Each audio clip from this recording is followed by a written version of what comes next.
Assalamualaikum warahmatullahi wabarakatuh. Selamat pagi Bapak Ibu ASN Pemerintah Kabupaten Blitar.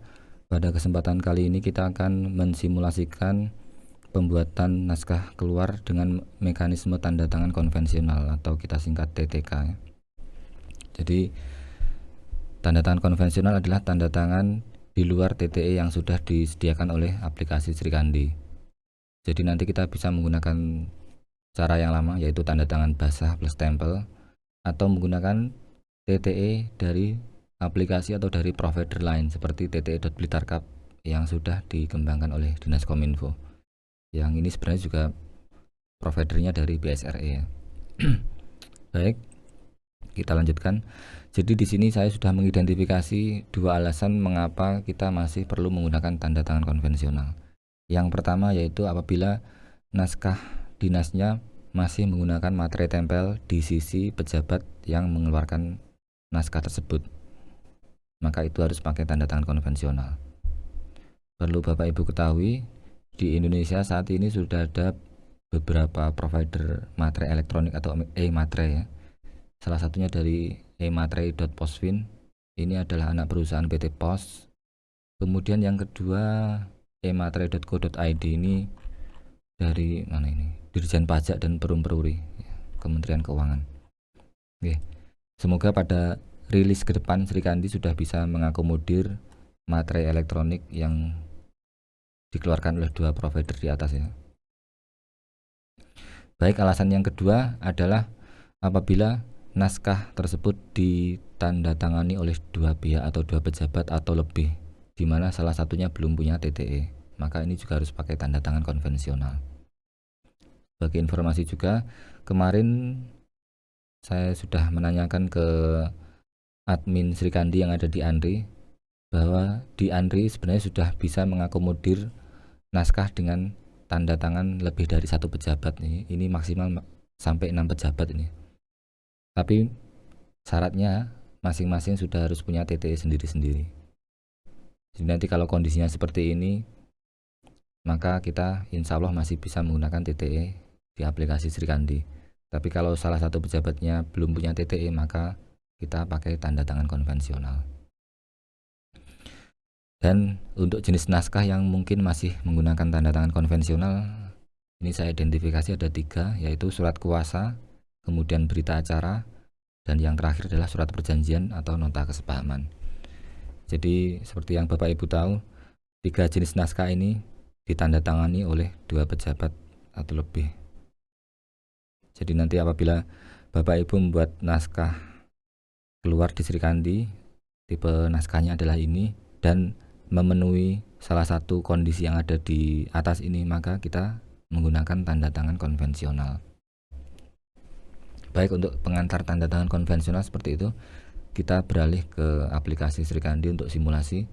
Di sini saya sudah login sebagai kepala dinas simulasi. Kemudian untuk template yang perlu kita siapkan pada kesempatan simulasi kali ini adalah surat kuasa ya. Formatnya seperti ini. Mungkin ini belum diupload oleh kawan-kawan arsip Aris, semoga nanti bisa segera diupload. Jadi yang perlu Bapak Ibu perhatikan pada saat kita menggunakan tanda tangan konvensional, nanti variabel dolar TTD pengirim ini harus kita hapus, karena ini akan diisi oleh tanda tangan konvensional. Untuk variabel yang lain tetap nomor naskah, tanggal naskah, ini tetap hanya variabel tanda tangan pengirim saja. Kemudian kita simpan. Kemudian kita seperti biasa masuk ke menu registrasi naskah keluar. Dikirim melalui sama dinas simulasi.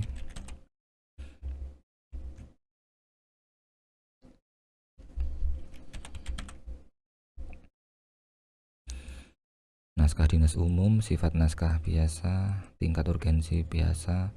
Untuk klasifikasi, untuk contoh kita pilih yang paling atas saja. Kemudian ambil nomor draft, dapat nomor 12, ini masih sementara. Kemudian untuk perihalnya,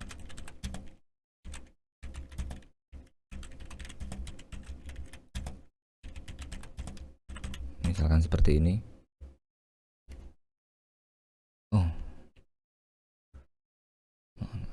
Kemudian template yang sudah kita siapkan kita upload. Kemudian karena ini juga bukan surat korespondensi, maka untuk tujuannya adalah salah satu pejabat yang terlibat pada naskah yang dikeluarkan tadi. Verifikatornya kita pilih langsung kepala dinas, tanda tangan juga kepala dinas. Dan yang terakhir yang harus kita ingat adalah tipe tanda tangan yang kita pilih konvensional. Kemudian kita simpan konsepnya. Oke, sudah tersimpan konsep nomor 12. Perihalnya uji coba surat kuasa pakai TTK ya. Kita review dulu apakah konsepnya sudah rapi. Seperti biasa untuk nomor draft, tanggal draft diberi warna merahnya sama aplikasi Srikandi. Baik, kalau sudah benar dan rapi konsepnya kita kirim ke verifikator. Dalam hal ini adalah kepala dinas simulasi. Kemudian selanjutnya kita pilih menu verifikasi naskah. Verifikator akan mereview dulu naskahnya. Apabila sudah setuju, maka beliau akan menyetujui verifikasi dan mengirim ke tahap selanjutnya. Dalam hal ini adalah penandatangan. Kemudian kita masuk ke menu penandatangan. Konsep nomor 12. Status tanda tangan belum, kita akan mereview ulang selaku penanda tangan. Apabila sudah setuju, maka kita buat aksi setuju untuk tanda tangan. Nah, perubahan yang terakhir antara TTE dan TTK adalah di sini. Jadi kalau kita TTE, kita harus menginput nomor NIK dan KIPRIS. Tapi kalau pada tanda tangan konvensional ini agak beda, jadi draftnya harus kita download dulu ya, karena nanti akan kita tanda tangani secara konvensional. Nah, jadi ternyata nomor finalnya dapat nomor 9. Jadi ini sudah diatur oleh Srikandi agar registernya bisa berurutan, tidak terjadi register ganda. Kemudian ini akan kita download untuk persiapan tanda tangan konvensional.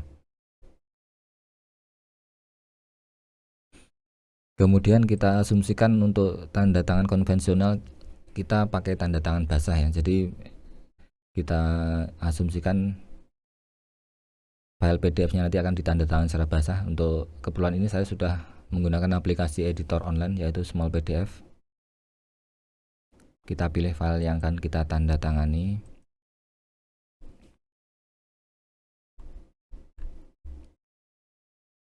Tanda tangannya biasa warna biru. Oke, seperti ini.